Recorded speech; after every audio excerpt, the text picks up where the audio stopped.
Inside the apartment, a group of men, including Ramon, stood in a circle, their faces masked by shadows.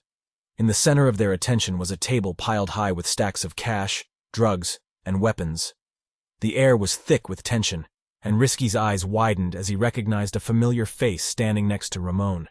Risky and Ray cautiously back up, eavesdropping on the hushed conversation. "That's your cousin, gang. Deal with it," a familiar voice barked. "Lower your voice, Sane," Ramon cautioned. "The location's compromised. What's our plan now? You rescued Fo Nem before, but he won't come back this time, gang," another voice chimed in. Ray's phone suddenly rang aloud, alerting the room. They exchanged alarmed glances. The world seemingly slowed around them, as if they were in the Matrix movie. In a panicked frenzy, they hurried back to the car and sped away, leaving the mysterious conversation behind. Risky's mind raced as he pieced together the puzzle. Ramon, Risky's cousin, had succumbed to deceit, entangled in a web of violence, money, drugs, and power. The revelation hit Risky like a punch to the gut, leaving him reeling with a mix of betrayal and disbelief. As they journeyed back to the North Pole, a heavy silence hung in the air, weighted with Risky's seething anger. Finally, he spoke, his voice laced with frustration. "You seriously brought your phone, gang? Really, nigga? Folks' asses out here from Las Vegas. I couldn't see everybody in the room, but what I do know, if Mountain is here, they up to some shit," Risky says as he shakes his head. "Risky? What the fuck are you talking about, gang? You still haven't explained what's going on. What was you locked up for?" Ray asks. "Some bullshit, gang. I took it on the chin. I got a good lawyer.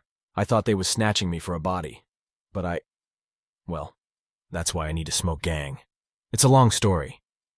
Meanwhile, on the west side of the city, Ramon and his mysterious associates wrestled with a dilemma, unbeknownst to Risky, one he inadvertently caused.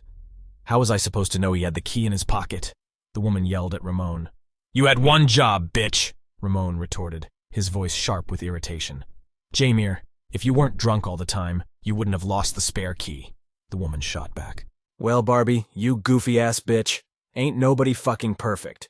If you weren't so busy doing dicks, maybe, just maybe, you would have noticed it before the cops showed up. With yo thought ass, you just another eater. On my daughter, yo ass done ran through all the guys. On bro, I heard you sucked a nigga dick for a 4 for $4 at Wendy's," Jameer said with disgust on his face. "Yo, nigga, watch your mouth.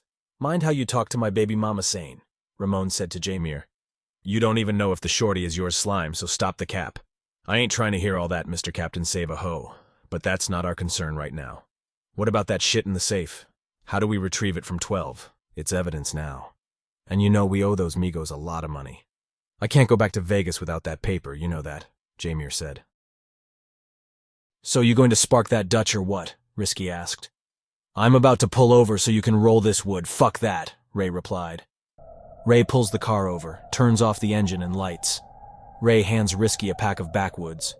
"Roll that shit and get to talking, my nigga," Ray said. Risky sparks the backwoods full of gas, rolled to perfection, fatter than a gorilla's finger. Risky inhales, holds his breath, then he exhales. Risky starts by saying, "Okay, G, so boom. You know that bitch I was fucking on? Not my baby mama with her thought money-hungry ass. I'm talking about Barbie, the bad one, you know. Shorty that used to strip and shit. Anyway, she sold this goofy Jamal a house, right?" Ray interrupts Risky and asks in a confused tone, "Wait? Yo homie Jamal? That nigga from out west?" Risky looks at Ray with an agitated face and says, "Nigga, didn't you just do the most and pull the whip over to have me tell you the story? Like we not in the middle of some serious shit right now. Let me finish the story. Come on, we already hot as hell sitting on the side of the road in this op-ass neighborhood. Block is right there. We a long way from the pole, nigga. Anyway, yes, the nigga I knew since a shorty. Bitch," Risky said in an aggravated tone. "Brother or not, watch your mouth, G. Now you just whoop in. I'm the one helping you out, remember? Let's start there." Risky replies by saying, "It do hit different when whole time. We down the street from 63rd right now, and you talking about some whoop in. You funny as hell. Let's start there. Let's start there, head ass." Risky continues the story. "Anyway, like I was saying, well, I forgot what I was saying, but fast forward for right now, since you want to interrupt stories and shit. Jamal goofy ass, right? This nigga come to his crib one day talking about He got AIDS. Like, what? He came out of nowhere with that shit on, bro. You would think none of that shit my business, right? We just won't share blunts and shit. Nope. Wrong. Why? Because this dumb bitch let him crack. And I know folks ass be hitting these hoes raw out here. Nigga, what? Ray spits out his drink on the dashboard. If that's coffee you just spit out, that's probably gonna stain more than this blood that you so busy tripping on, my nigga. Do your homework on coffee stains, bro, Risky says jokingly. Risky continues his story by saying, now mind you, niggas was sick and not knowing what was wrong with me. So I spazzed when I found out folks cracked Shorty. I drove over to his crib and blicked his ass down immediately. No questions asked. I say that to say this. I'm thinking folks' ass gave AIDS to Barbie and she gave it to me. You know my ass be cracking these hoes raw too, like a big dummy. But whole time, when I went to jail they tested me and shit. And I'm actually good. Dick ain't sick. Pause. I probably had COVID or some shit. Everything Gucci now though. Risky starts to cough as the power pack overtakes his lungs. He inhales the smoke. Ray looks at Risky and says, sounds like you still got that shit. Put a mask on, folks. Nigga, shut up. That gas. Risky replies. Ray looks Risky in the eyes and says, fuck a gas. What's the word, gang? So you blicked a nigga over a bitch and you got me in the middle of it? What type of time you on?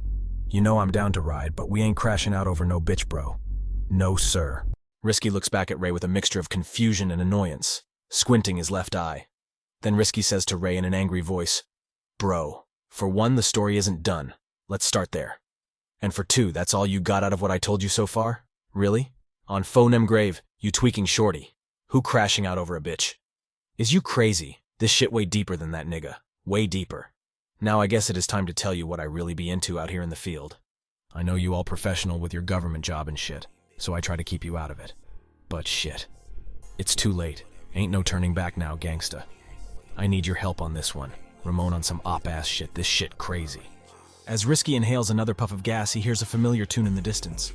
Not the same as before. Yo, I think I hear your song. It's not out yet though, so who's playing it? Ray asks. With a 5.7-liter LS engine roaring, shaking the concrete, a black Chevy pulls up and sticks a gun out the window. Nigga duck!